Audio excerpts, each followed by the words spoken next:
नमस्कार। आज हम एक काफ़ी दिलचस्प कहानी पर बात करने वाले हैं। ये कहानी है विश्वास की, संकट की और एक कथित चमत्कार की। जी, ये घटना राजस्थान के सीकर जिले की है और हमारे पास इसका एक विवरण है जिसका शीर्षक है बृजलाल और खाटू श्याम बाबा का चमत्कार। हाँ, तो इसी विवरण के आधार पर हम आज बात करेंगे। कहानी का जो मुख्य पात्र है वो है बृजलाल शर्मा, एक किसान। बिल्कुल। विवरण बताता है कि बृजलाल जी कोई 45 साल के थे, एक मेहनती किसान, पत्नी कमला और 3 बच्चों के साथ मतलब एक साधारण सा जीवन जी रहे थे। और वो भगवान कृष्ण के भक्त थे, खाटू श्याम बाबा को भी मानते थे। हाँ, खाटू श्याम बाबा जिन्हें कई लोग खासकर राजस्थान में कृष्ण का ही कलयुगी अवतार मानते हैं। और ये भी कहा जाता है कि वो हारे का सहारा हैं, मतलब निराश लोगों की मदद करते हैं। तो आज हम इसी विवरण के जरिए बृजलाल जी की जो अटूट आस्था थी और उनके जीवन में जो एक बड़ा मोड़ आया उसे समझने की कोशिश करेंगे। जी, कहानी का रुख एकदम बदल जाता है जब बृजलाल जी के साथ एक ट्रैक्टर दुर्घटना होती है। और इसमें उनकी रीढ़ की हड्डी, उसमें गंभीर चोट आई। हाँ, बहुत गंभीर। ये उनके और उनके परिवार के लिए तो जैसे पहाड़ टूटने जैसा था। विवरण में लिखा है कि डॉक्टरों ने बिल्कुल साफ कह दिया था। क्या कहा था? कि चोट इतनी ज्यादा है कि बृजलाल शायद फिर कभी चल नहीं पाएंगे। हे भगवान, एक किसान के लिए तो ये सुनना, मतलब जिसकी रोजी रोटी ही मेहनत मजदूरी पर हो। बिल्कुल, वो बहुत निराश हो गए थे। विवरण में उनके शब्द भी हैं कि वो खुद को परिवार पर बोझ जैसा महसूस करने लगे थे।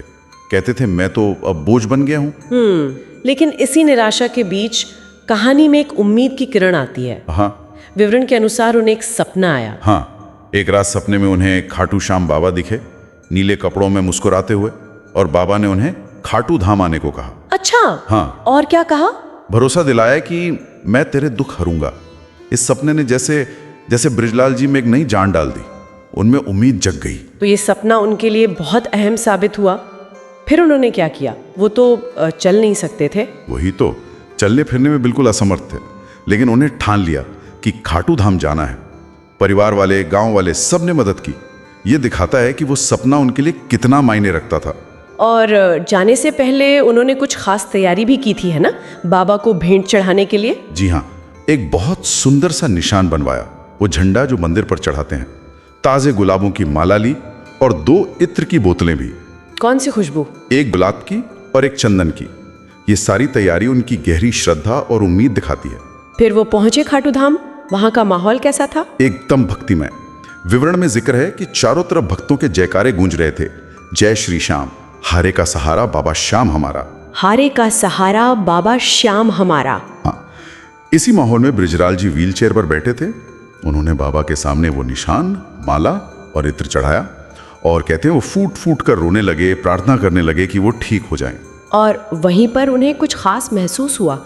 विवरण में इसका जिक्र है। हाँ बिल्कुल, प्रार्थना करते समय बृजलाल जी को लगा जैसे उनके अंदर कोई अदृश्य शक्ति आ गई हो और उनकी रीढ़ की हड्डी में एक अजीब सी झंझनाहट सी महसूस हुई। ये एक महत्वपूर्ण पल रहा होगा शायद, क्योंकि इसके बाद जो हुआ उसे विवरण में चमत्कार की तरह बताया गया है। गांव वापस लौटने के कुछ ही दिन बाद क्या हुआ?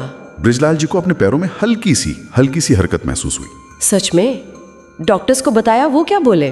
डॉक्टर तो हैरान रह गए। विवरण के अनुसार उनका कहना था ये असंभव है।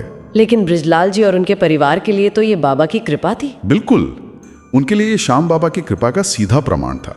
फिर धीरे धीरे फिजियोथेरेपी चलती रही और बाबा पर उनका विश्वास तो था ही। तो वो ठीक होने लगे? हाँ, पहले सवारे से चलने लगे, फिर बिना सहारे के, और आखिरकार वो पूरी तरह से ठीक हो गए। वापस अपने खेतों में काम करने लगे। क्या तो वाकई कमाल की बात है, जैसा विवरण बता रहा है। हाँ, और इस घटना ने, जैसा विवरण कहता है, सीकर और आसपास के इलाकों में खाटू श्याम बाबा के प्रति लोगों का विश्वास और भी गहरा कर दिया। लोग क्या कहते थे? यही कि देखो, श्याम बाबा ने बृजलाल को नया जीवन दे दिया। और बृजलाल जी वो आज भी हर साल खाटू धाम जाते हैं, उन्हीं भेंटों के साथ, निशान, माला और इत्र। जी हाँ बिल्कुल, अपना आभार जताने के लिए। तो ये थी बृजलाल शर्मा जी की कहानी। एक भयानक दुर्घटना, निराशा और फिर खाटू श्याम बाबा में अटूट विश्वास के सहारे कथित तौर पर पूरी तरह ठीक हो जाने का सफर। ये सब हमें दिए गए विवरण से पता चलता है। हाँ, और इस पूरे वृतांत का जो निचोड़ है वो यही है कि सच्ची श्रद्धा और मजबूत विश्वास कभी कभी उन चीजों को भी संभव बना देते हैं जो बिल्कुल नामुमकिन लगती हैं। जैसे विवरण में भी कहा गया है, श्याम बाबा की कृपा से असंभव भी संभव हो जाता है। बिल्कुल। ये कहानी हमें विश्वास की ताकत के बारे में तो बताती ही है, पर यह सोचने पर भी मजबूर करती है कि जीवन की जो बेहद कठिन परिस्थितियां होती हैं, जब लगता है कि अब कोई रास्ता नहीं बचा, तब एक अटूट विश्वास, चाहे वो किसी ईश्वर में हो, किसी शक्ति में हो, या शायद खुद की अंदरूनी ताकत में, वो क्या भूमिका निभा सकता है। ये एक सवाल है जिस पर शायद हम सब सोच सकते हैं। सही बात है, सोचने वाली बात है।